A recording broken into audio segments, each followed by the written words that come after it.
Gold, trusted gold buyers. మీరు తాకట్టు పెట్టిన బంగారాన్ని విడిపించి ఈ రోజు ఉన్న మార్కెట్ ధరకు కొనబడను.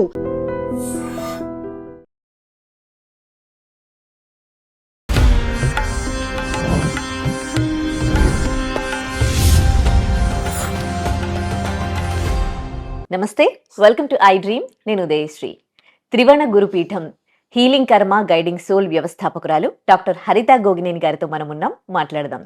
నమస్తే మేడం. నమస్తే అమ్మా. అమ్మ, హిందూ ధర్మం చాలా గొప్పది, నో డౌట్. అందులో చాలా మంచి మంచి విషయాలు అందులో ఉన్నాయి, చాలా మనం ఫాలో అవుతాం కూడా.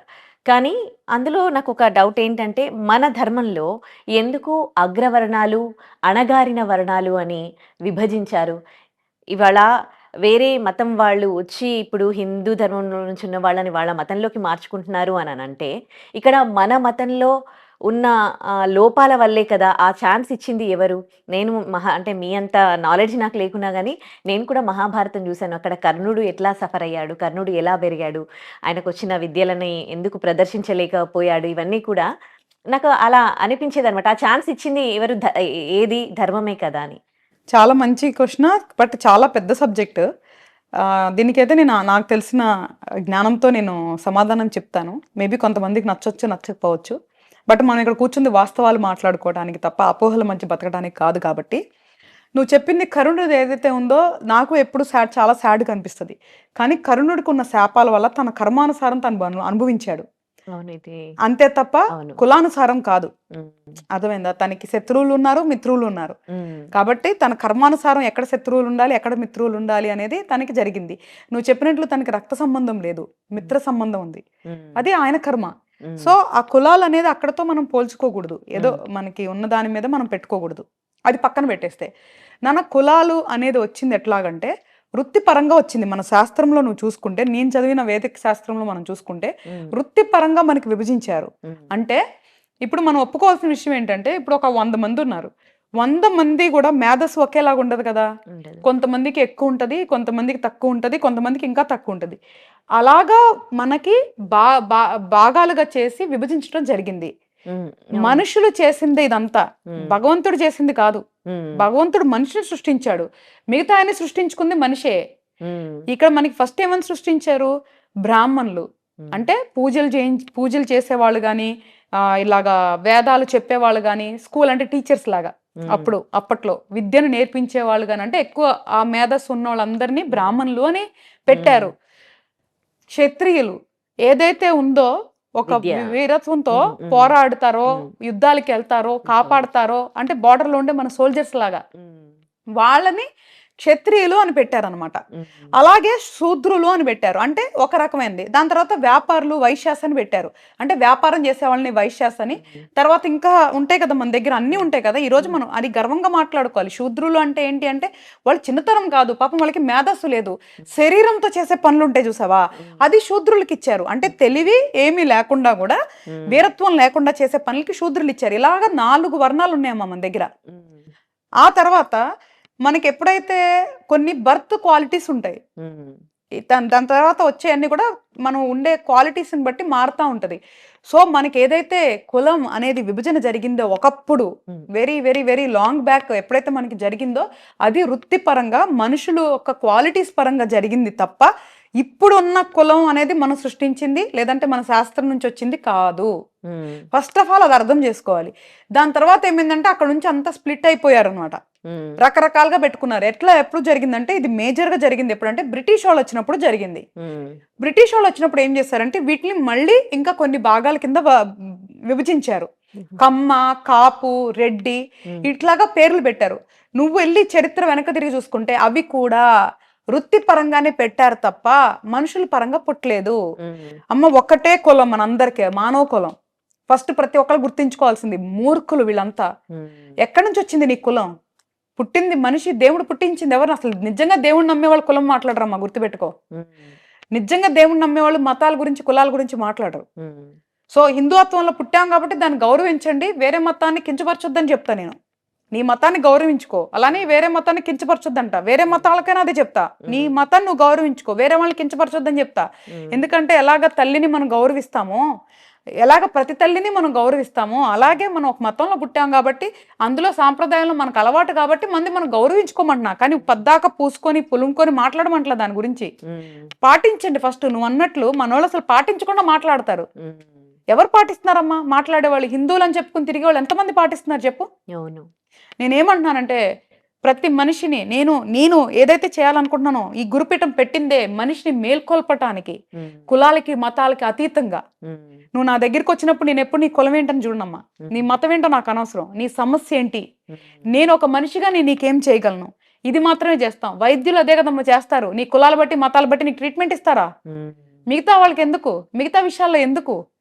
అందుకనే మనిషికి ఒకటే కులం, మానవ కులం. మనుషులందరూ ఒక అండర్ కిందే వస్తారు. సో వృత్తిపరంగా జరిగిన విభజనని దాని కులాలుగా, అదొక ప్రైడ్గా, దాని తర్వాత పేర్లలో వెనకాల తగిలించేసేసుకొని రకరకాలుగా ఇంటి పేర్లు, గోత్రాలు రకరకాలుగా అయిపోయిందమ్మా. ఇదంతా మనుషులు సృష్టించుకుందే. ఎక్కడ నీ మొదలు, ఎక్కడ నీ అంతం, ఎవరు నువ్వు? సో వీటి గురించి ఆలోచిస్తే వీటికి అర్థాలు ఉండవు. సో కాబట్టి అగ్రవర్ణం బిలో అనేది మనం చేయలేదు నాన్న. పనులు బట్టి ఎవరి స్థానాన్ని, ఎవరికి ఉన్న తెలివితేటలు బట్టి అది చేస్తారు. ఇప్పుడు ఉన్నారమ్మా, సపోజ్ గా నాకు 3 పిల్లలు. మా అమ్మాయి బాగా చదువుతుంది, తను డాక్టర్ అవ్వాలనుకుంది, అవ్వమ్మా అని చెప్పిన. రెండో వాడు ఓకే ఫస్ట్ క్లాస్ స్టూడెంట్, వాడు ఏదో అవ్వాలనుకుంటాడు, ఆడి కెపాసిటీ బట్టి అవ్వమని చెప్తా. మా చిన్నోడు నాలాగా చదువు రానోడు, ఆడేమంటాడు, అరే నువ్వు ఆడుతూ పాడుతూ కంగారు ఏం లేదురా, ఇప్పుడు 10 ఏళ్ళు నీకు IPS IAS చేపించాలా నిన్ను, నీ ఇష్టం ఏదంటే అది ఆడుతూ పాడుతూ చదువుకో 10th క్లాస్కి, అప్పుడు డిసైడ్ అవ్వు, నీకు ఏది అవ్వాలనిపిస్తే అది అవ్వు అంట. అంటే మన ఇంట్లో ఉన్న మన పిల్లలకే వాళ్ళ మేధస్సు ప్రకారం ఒకటి అవ్వాలనుకుంటాం కదా. మరి అప్పుడు మనకి ఊర్లు బతకాలి, రాజ్యాలు బతకాలి అన్నప్పుడు అలాగా వృత్తిపరంగా విభజన జరిగింది మాత్రమే తప్ప నీ బ్లడ్ లో వచ్చింది ఏది లేదు నాన్న. నీ రక్తం ఎర్రగుందంటే ఏంటి అర్థం? దానికి ఎర్ర రక్త కణాలు ఎలాగా ఉండాలో మానవ జన్మ, మానవ కులం ఒక్కటే. ఈ విభజన అంతా మనుషులు చేసుకున్నారు. దాని తర్వాత గొప్ప మేధావులు వచ్చి ఏం చేశారు, సిస్టమ్లు పెట్టి క్యాస్ట్ బేస్డ్ సిస్టమ్ పెట్టారు. ఎక్కడమ్మా ఈరోజు చెప్పు, నువ్వు క్యాస్ట్ ప్రకారం ఎవరున్నారమ్మా తక్కువగా? ఎవరైతే తక్కువ కులాలు ఉన్నారన్నారో బంగ్లాల్లో ఉంటున్నారు, ఎవరైతే ఎక్కువ కులాలు ఉన్నారో పూరి గుడిసెల్లో ఉన్నారు. ఇంకా ఈ రోజులు కూడా కులాల గురించి మాట్లాడితే నిజం చెప్పాలంటే మనం గురించి మనం అసహ్యంగా ఫీల్ అవ్వాల్సిన సిచ్యువేషన్ లో ఉన్నాము. సో రిజర్వేషన్స్ ఎందుకమ్మా చదువులకి? ఇప్పుడు వైద్య వృత్తి నానా, నేను మొన్న మా పాప అప్పుడు కూడా నేను అదే బాధపడ్డా. వైద్య వృత్తి చదువుతూ రిజర్వేషన్స్ ఏంటన్నా అంటే, నీకు చదువు రాకుండా నీకు రిజర్వేషన్స్ తో నువ్వు మనుషులు ప్రాణాలు తీస్తావా? తప్పు కదా. అవి పెట్టే దగ్గర కూడా నువ్వు చూసుకోవాలి కదా. వైద్యం దగ్గర రిజర్వేషన్స్ పెడతావేంటి నానా? అది నువ్వు చదువుకొని నీ హస్తవాస్తు ఇదైతే తప్ప నలుగురిని బతికిస్తావు అంటే, నువ్వు చదువుకోకపోయినా నీకు రిజర్వేషన్ ఇవ్వాలా? తప్పు కదా నానా. మారాలి, మన సిస్టమ్ మారాలి, మన మనుషులు మారాలి. సో ఈ రిజర్వేషన్స్ కానీ ఈ కులాలను కానీ మిస్యూజ్ చేసుకోవటం మారాలి. నువ్వు అన్నట్లు ఒకప్పుడు ఏంటి పక్కన పెట్టేద్దాం, ఒకప్పుడు ఏం జరిగిందో మనకు అనవసరం. నువ్వు లేవు, నేను లేను. ఇప్పుడున్న సిస్టమ్ ప్రకారం అప్గ్రేడ్ అవ్వాలి కదా మనం. కరెక్ట్. మీరు అన్నట్టు ఈ రిజర్వేషన్స్ వల్ల ఇప్పుడు బాగా అంటే అగ్రవర్ణాలు అంటున్నాం కదా, కొంతమంది అందులో పుట్టిన వాళ్ళు పూర్ కూడా ఉన్నారు. వాళ్ళు ఇట్లా గ్రూప్స్ రాసి వాళ్ళకి పాపం మంచి మార్క్స్ వచ్చినా కానీ ర్యాంక్ రాలేదనమాట వాళ్ళకి. ఎందుకు అంటే పూర్ అందులో ఉన్నారు, పూర్ అండ్ రిచ్ ఇందులో ఉన్నారు, కానీ ఈ రిజర్వేషన్స్ వల్ల నష్టపోయారు కదా. అమ్మాయి చాలా పూర్, ఆ అమ్మాయికి గ్రూప్స్ లో రాలేదనమాట, ఎందుకంటే తాను బ్రాహ్మణ్. అలా ఎంతమంది ఉన్నారు తెలుసా శ్రీ? చాలా మంది ఉన్నారు. ఇది ఎవరు చేసిన పని? చాతగాని రాజకీయాలు చేసిన పని, రాజకీయ నాయకులు చేసిన పని. నీకు దమ్ముంటే క్యాస్ట్ సిస్టమ్ పక్కన పెట్టి మార్చి గెలువు. ఎవరైనా గెలుస్తారా? నువ్వు గెలవాలంటే నీకు ఓట్ల సిస్టానికి కావాల్సింది క్యాస్ట్. ఈవెన్ మనుషులు కూడా అలాగే ఉన్నారు నాన్న, వాళ్ళ స్వార్థానికే చూస్తున్నారు తప్ప వేరే కులాల్లో కూడా పాపం చదువుకునే వాళ్ళు ఉన్నారు, మేధస్సు వాళ్ళు ఉన్నారు, లేని వాళ్ళు ఉన్నారు. ఎందుకు నువ్వు వాల్యూ ఇచ్చుకోవట్లే? మనకు అవసరంలా. ఈ రోజు మనం బాగున్నామా లేదా, మనకు వచ్చే స్కీమ్స్ మనకు వస్తున్నాయా లేవా, ఇదేనా? ఉన్నోళ్ళల్లో కులాలు బయట తీయండి ఒకసారి, రిచ్ ఫెలోస్ మొత్తం తీయండి ఒకసారి, కులాలు బయటకు తీయండి, మొత్తం ఆస్తుల వివరాలు తీయండి. ఎవరున్నారు ఈ రోజు అగ్రకులంలో ఉన్న వాళ్ళు, ఎవరున్నారు, లేదంటే దాంట్లో ఉన్నారు చూడండి. అది చేయాలి ఫస్ట్. ఇది మాట్లాడుకోవటానికేనా? ఎవరు మేధస్తో వాళ్ళు వస్తున్నారు తప్ప కులం వాళ్ళు రావట్లేదు. ఒకవేళ మెజారిటీస్ మారొచ్చేమో, బట్ అది కులం ఏం చేయడానికి ఏం లేదు. వాళ్ళ బుద్ధి అనుసారం వస్తున్నారు, లేదా వాళ్ళ అదృష్టానుసారం వస్తున్నారు అంతే. సో నేనేమన్నానంటే, రాజకీయ నాయకుడు దమ్ముంటే ఎవరైతే ముఖ్యమంత్రి స్థానంలో కానీ ప్రధానమంత్రి స్థానంలో ఉన్నారు కానీ క్యాస్ట్ సిస్టమ్ తీసి, రిజర్వేషన్ సిస్టమ్ తీసి గెలవం మనం. సో మారాల్సింది అక్కడ నుంచి సిస్టమ్ మారాలి. ఓకే, అంబేద్కర్ గారు ఒకప్పుడు ఉన్న సిస్టంతో ఒక రాజ్యాంగాన్ని సృష్టించారు, బట్ ఎన్నాళ్ళు ఇప్పుడు మారిపోయింది కదా, అందరు ఈక్వల్ అంటున్నా నేను ఇప్పుడు. అవును. అసలు ఏ కులం ఎక్కువ కాదు, ఏ కులం తక్కువ కాదు, అందరం ఒకటే మానవ కులం. ఇప్పుడున్న సిచ్యువేషన్ ప్రకారం మార్చొచ్చు కదా. ఎంతమంది అన్యాయం అయిపోయి ఎన్ని సంవత్సరాలు ట్రై చేస్తున్నారు తెలుసా, అవును. Only because of OC reservations వల్ల, వాళ్ళకి రాపోవటం వల్ల మార్క్స్ వచ్చినా కూడా ఒక్క మార్కులో పోయే వాళ్ళు ఎంతమంది ఉన్నారు, ఎంతమంది ఆత్మహత్యలు చేసుకున్న వాళ్ళు లేరు, అవును. ఎంతమంది మానసికంగా ఇదయ్యే వాళ్ళు లేరు, ఎంతమంది అమ్మాయిలు 30 ఏళ్ళు వచ్చినా పెళ్లిళ్ళు చేసుకున్న వాళ్ళు లేరు. సో మారాలి, మారుతున్న కాలంతో మిగతా అన్నిట్లో అప్గ్రేడ్ అవుతున్నారు కదా, సిస్టమ్ కూడా అప్గ్రేడ్ చేయమనండి. ఈ హిందూ ధర్మంలో అణగారిన వర్గాలు ఎంత బాధపడితే, వాళ్ళకి ఎంత ఇబ్బంది అయితే ఇంకా ఉండలేక వాళ్ళు ధర్మం మారుతూ ఉన్నారు కదా. అసలు ధర్మం కాదు ఇది మనుషులు చేసింది అని ఇప్పటికీ కూడా చాలా మంది హిందువులకు కూడా తెలియదు. వాళ్ళు ఇప్పుడు మారిపోయిన వాళ్ళు హిందూ ధర్మం గురించి చాలా చాలా బ్యాడ్గా మాట్లాడతారు. ఈవెన్ దేవతలను దయ్యాల్లాగా చూస్తారు, ఏమంటారు శైతాన్లని అని అంటారు. కొన్ని వీడియోస్ చూసినప్పుడు చాలా బాధ అనిపిస్తుంది నాకు. అది అది వాళ్ళు ఎంచుకున్న మార్గం, అది వాళ్ళు చేసుకునే చెడు కర్మ. నేను అదే చెప్పాను ఇందాక కూడా, ఏమంటున్నాను, నీ పాతాన్ని నువ్వు గౌరవించుకో. నువ్వు మారి సంతోషంగా ఉన్నావా, మనిషి సంతోషంగా ఉంటే ముఖ్యం కాబట్టి ఏ ధర్మంలో నువ్వు సంతోషంగా ఉన్నా ప్రాబ్లం లేదు. కానీ వేరే మతాన్ని కించపరిచే అధికారం ఎవరికీ లేదు. ఎందుకంటే కొన్ని కోట్ల మంది ఫాలో అయ్యే ధర్మాన్ని ఇంకా వేరే ఎవరో కించపరుస్తున్నారంటే అది వాళ్ళ మూర్ఖత్వం మాత్రమే. అండ్ రెండోది, ఇందాక నువ్వు ఒక మాట అడిగావు నాన్న, వీళ్ళు ఏదో బాధపడటం వల్ల మారుతున్నారా అని. కాదు, బలహీనులు మాత్రమే మత మార్పిడి చేస్తారని మాత్రం నేను చెప్పగలను. ఇందులో ఏముందో చూడలేక మారారా, డబ్బుల కోసం మారారా, లేదు అంటే నిజంగానే వాళ్ళకి అక్కడ బెనిఫిట్ ఉంది మారారా అనేది మనం చెప్పలేము. ఎందుకంటే ఎవరికి వాళ్ళు ఇండివిజువల్ ఎక్స్పీరియన్సెస్ ఉంటాయి. నేను వాళ్ళని ఏమీ కమెంట్ చేయట్లేదు. కానీ నువ్వు అన్నట్లు అగ్రవర్ణం ఇంకొక వర్ణం వాళ్ళు మారటం కాదు, పెద్ద పెద్ద కులాల వాళ్ళు కూడా ఎంతో మంది మత మార్పిడి చేసుకున్న వాళ్ళు ఉన్నారు. అంటే ఎందుకు అంటే వాళ్ళ మైండ్ బలహీనంగా ఉంది కాబట్టి. నువ్వు తల్లిని ఎట్లాగా మార్చుకోలేవో మన పుట్టిన ధర్మాన్ని మార్చుకోవాల్సిన అవసరం ఏంటి? నీకు ఇష్టమైతే పాటిస్తావు, లేకపోతే లేదు. దానికి నువ్వు మార్చుకోవాల్సిన అవసరం లేదు. సరే మార్చుకున్నావు, అది కూడా నీ ఇష్టమే, మార్చుకొని అందులో సంతోషంగా ఉండు. కానీ అలానే వేరే వాళ్ళని కించపరచకూడదు. సో అండ్ రెండోది, ఇది హిందూ ధర్మం పాటించే భూమి ఇది. ఇంతకుముందు హిందుస్థాన్ అనేవాళ్ళు, దీన్ని భారతదేశం అంటే హిందుస్థాన్ అనేవాళ్ళు. అంటే అర్థం ఏంటి, హిందువులు మాత్రమే పాలించిన భూమి అని అర్థం. చరిత్ర తీసినా ఉంది కదా. దాని తర్వాత ఓకే ముస్లిమ్స్ వచ్చారు, వాళ్ళు ఉన్నారు. దాని తర్వాత చాలా లేటర్ స్టేజ్లో క్రిస్టియానిటీ అనేది బయట నుంచి వచ్చింది, ఈ భూమిది కాదు.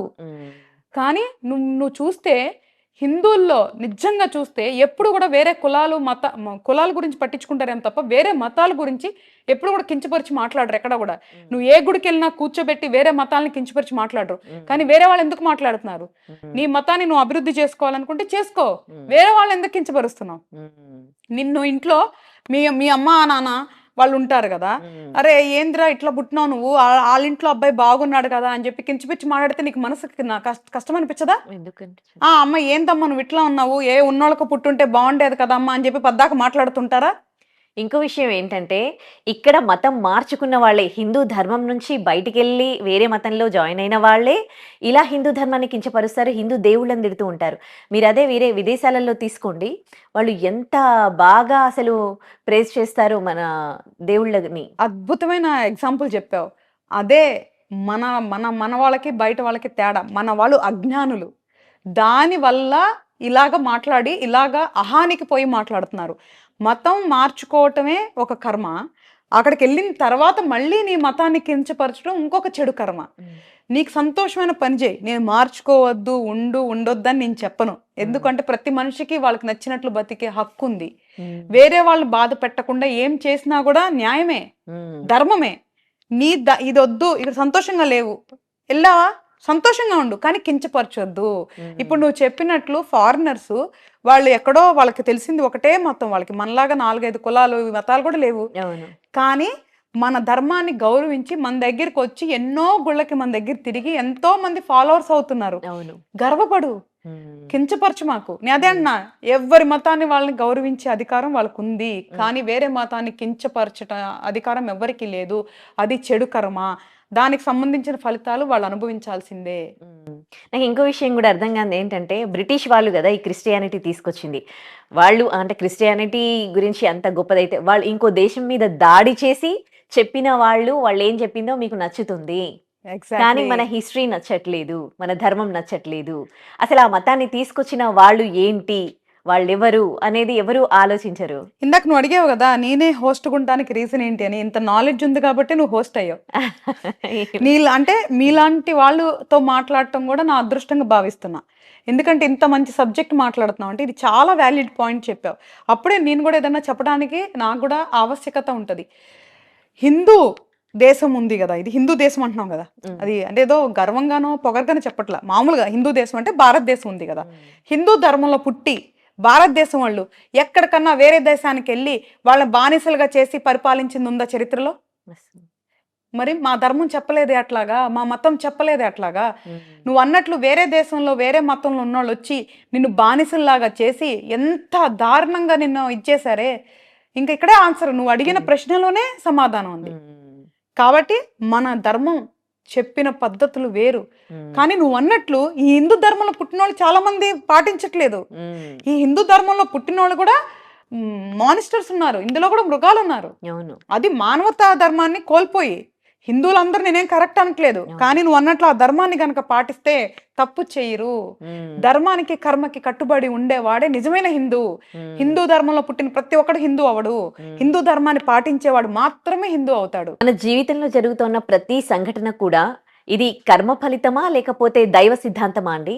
ఇప్పుడు నేను ఒక యాంకర్గా మీ ముందు కూర్చున్నాను, మీరు కర్మ సిద్ధాంతం తెలుసుకొని మీరు ఒక హోస్ట్గా నాకు చెప్తూ ఉన్నారు. అంటే నా కర్మ ఫలితంగా నేను ఇవాళ ఈ జాబ్ చేస్తూ ఉన్నానా, లేకపోతే దేవుడు తలచాడు నాకు ఈ విధంగా రాశాడు కాబట్టి నేను ఇప్పుడు ఈ పొజిషన్లో ఉన్నానా? మీరైనా నేనైనా ఎవరైనా ప్రతిదానికి అయితే మాత్రం ఒక కనెక్షన్ అయితే ఉంటుంది శ్రీ. ఏది కూడా ఊరికైతే జరగవు, కంపల్సరిగా ఒక కనెక్షన్ అనేది ఉంటుంది. కొన్నిసార్లు కోఇన్సిడెంట్ కూడా కావచ్చు, అంటే యాదృచ్ఛికత కూడా కావచ్చు.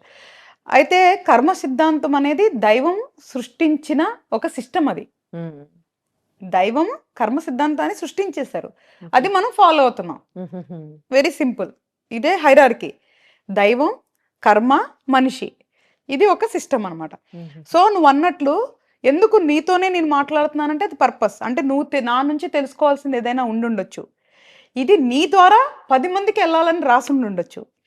సో నీకు ఏదైతే తెలుసుకోవాలనుకుంటున్నావో లేదా 10 మంది తెలుసుకోవాలి అనుకునేది నీ ద్వారా అడిగించవచ్చు. సో వీటిలన్నిటికి కూడా ఒక మీనింగ్ఫుల్ రిలేషన్ ఉండొచ్చు, లేదా ఇది సింపుల్గా ఒక యాదృచ్ఛికంగా కూడా జరిగి ఉండొచ్చు. సో కంపల్సరిగా నేనైతే ప్రతిదానికి ఒక మీనింగ్ ఉంటుంది అని అయితే నేను నమ్ముతాను బేసికల్గా.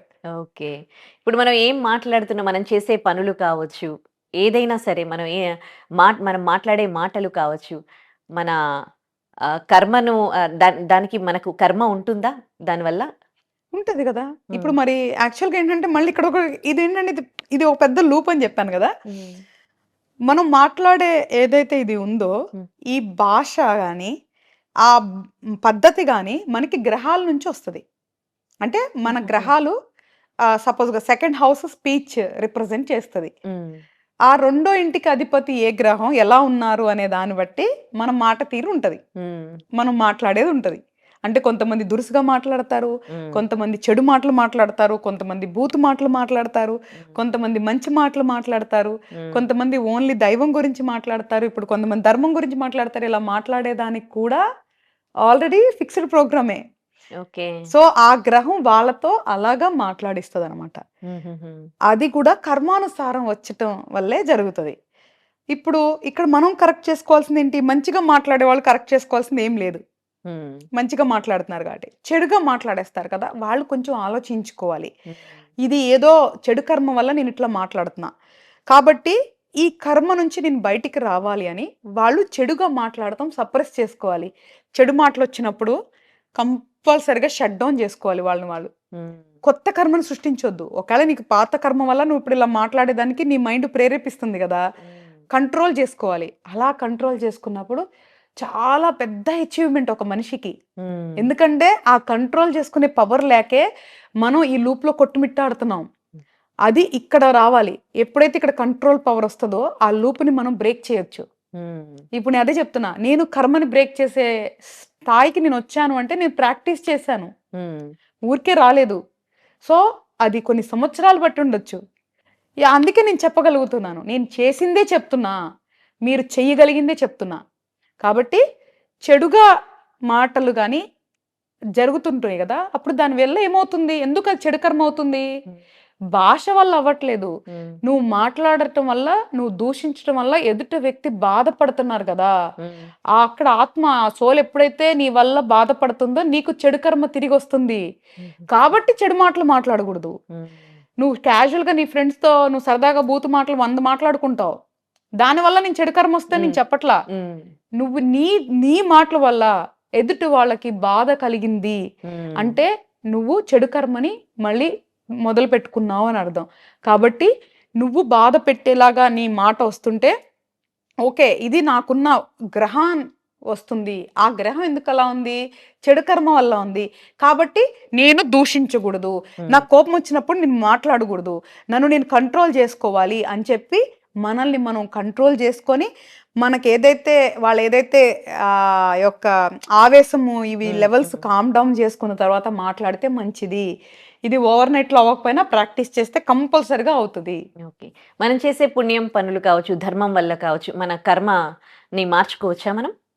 ఇప్పుడు నేను చెప్పేది కర్మ మార్చుకునే పద్ధతులే చెప్తున్నా. అసలు నువ్వు పుణ్యం చేయకుండా కూడా కర్మ మార్చుకోవచ్చు. నీ మైండ్ నీ కంట్రోల్లో ఉంటే నువ్వు పుణ్యం చేయకపోయినా కర్మ మార్చుకోవచ్చు. నువ్వు చేసే పుణ్యం పాత కర్మని ఇంతే తగ్గిస్తుంది, కొత్త గుడ్ కర్మని ఇస్తుంది నీకు. ఇదంతా నీకు నీ రిపాజిటరీ అంటే నీ అకౌంట్ లో సేవ్ అవుతా ఉంటది నువ్వు చేసే ఇప్పుడు పుణ్యం. అది నీకు ఫ్యూచర్ లో ఉపయోగపడింది. ఫ్యూచర్ లో ఉపయోగపడుతుంది అంటే మళ్ళీ ఇంకో వచ్చే జన్మలో అంటారు కదా. ఆబ్వియస్లీ ఇప్పుడు ఫ్యూచర్ అవ్వచ్చు లేదా నెక్స్ట్ జన్మ అవ్వచ్చు. బట్ ఈ కర్మను ఛేదించాలి అంటే ఓన్లీ నువ్వు నీ మైండ్ కంట్రోల్ తోనే నువ్వు ఛేదించగలవు ఇప్పుడున్న కర్మని. కాబట్టి నువ్వు వెళ్ళే గుళ్ళకై ఉండొచ్చు, నువ్వు చేసే ధ్యానాలకై ఉండొచ్చు, నువ్వు చేసే మంచి గుడ్ డీడ్స్ కై ఉండొచ్చు, ఇవంతా కూడా ఒక పక్కన స్టోర్ అయ్యి ఎక్కడో నీకు ప్రొటెక్టివ్ టూల్స్ లాగా ఉపయోగపడతా ఉంటాయి. ఇన్స్టెంట్ గా రావు అవి నీకు. సో అవంతా నువ్వు అకౌంట్ లో జమేసుకుంటున్నావు అని అర్థం. అవసరమైనప్పుడు ఉపయోగపడతాయి అని అర్థం. అసలు ఉపయోగపడవని కాదు, ఉపయోగపడతాయి, అవసరానికి ఉపయోగపడతాయి. బట్ ఈ కర్మను ఛేదించాలి అంటే మాత్రం మన మైండ్ కంట్రోల్ చేసుకోవాలి మనం. దాని తర్వాత మంత్రాన్ని ప్రాక్టీస్ చేయాలి. సో మెడిటేషన్ ని ప్రాక్టీస్ చేయాలి. దీనివల్ల ఏంటి అంటే మన మైండ్ మనం ఎంతో కొంత ఒక కంట్రోల్గా తీసుకొని వచ్చి మనల్ని మనం మార్చుకోవాలి. మనల్ని మనం జయించామంటే కర్మని జయించడం ఈజీ. నాకు ఒక డౌట్ అండి ఈ జన్మల గురించి. గత జన్మలో చేసిన పాపాలు వల్లే మనకి ఈ జన్మలో మన కర్మ ఉంటుందని అంటారు, కానీ మనిషి జన్మ ఒకటేసారి అంటారు. అసలు నాకు ఇది కాన్సెప్ట్ కొంచెం అర్థం కాదు. ఎవరు చెప్పారా మనిషి జన్మ ఒకటే అని? ఒకటే అంటే ఎన్నో జన్మల తర్వాత 7 జన్మలు అని చెప్తారు, కొన్నిసార్లు వేరే జన్మలు జన్మలకి అంటారు, ఇవి అంటారు. కానీ ఎన్నో జన్మల తర్వాత మానవ జన్మ అనేది అంటే సైకిల్ పూర్తి చేసి వస్తుంది కదా. సోల్ రియలైజేషన్ వచ్చే వరకు మానవ జన్మ వచ్చేదానికి ఉంటది. బట్ దానికి కొన్ని జన్మలు మనకు అవకాశాలుగా ఉంటాయి. సో ఆ అవకాశాల్లో ఈ సోల్ రియలైజేషన్ అనేది జరిగి ఆత్మ పరమాత్మలో విలీనం అయ్యే వరకు ఈ ప్రాసెస్ జరిగిద్ది అనమాట. సో నువ్వు ఎంత తొందరగా నేర్చుకుంటే నీకు అన్ని తక్కువ జన్మలు ఉంటాయి, ఎంత ఎక్కువ నేర్చుకుంటే అంత ఎక్కువ జన్మలు ఉంటాయి. బట్ ఎందుకు మనం ఎంత అనుభవించాలి? తొందరగా నేర్చేసుకుంటే అయిపోతుంది కదా. సో తొందరగా కంప్లీట్ చేసుకుంటే అయిపోతుంది కదా. అట్లీస్ట్ మన ఆత్మ పరమాత్మలో కలవకపోయినా నెక్స్ట్ జన్మ బెటర్గా ఉంటుంది కదా. నువ్వేదైతే ఇప్పుడు కోల్పోయాను పొందలేకపోతున్నాను అంటున్నావో ఇప్పుడు అంత మంచిగా ఉండి నెక్స్ట్ పొందు, తప్పేముంది? నీకేం నస్తే అది చెయ్యి, కానీ ఒకళ్ళని బాధ పెట్టకుండా, ఒకళ్ళని మోసం చేయకుండా. ఓకే, చాలా మంచి విషయాలు తెలియజేశారు. థ్యాంక్ యూ అండి. And for more videos, Please subscribe to iDream. Please subscribe to iDream. Please subscribe iDream. And please subscribe to iDream. For more videos, subscribe to iDream. please like, share and subscribe to the channel. Congratulations, iDream. Subscribe to iDream. Subscribe to iDream. So subscribe to iDream Media. iDream ki iDream team andarki huge congratulations. Please subscribe iDream Media. Please subscribe to iDream. Subscribe iDream. Please subscribe to iDream. iDream అంటే నా కళల channel subscribe చేసుకున్న నోరు తిరుగుతలేదు, మీరైతే గంట గుర్తు కొట్టండి. For more such videos, please subscribe to iDream.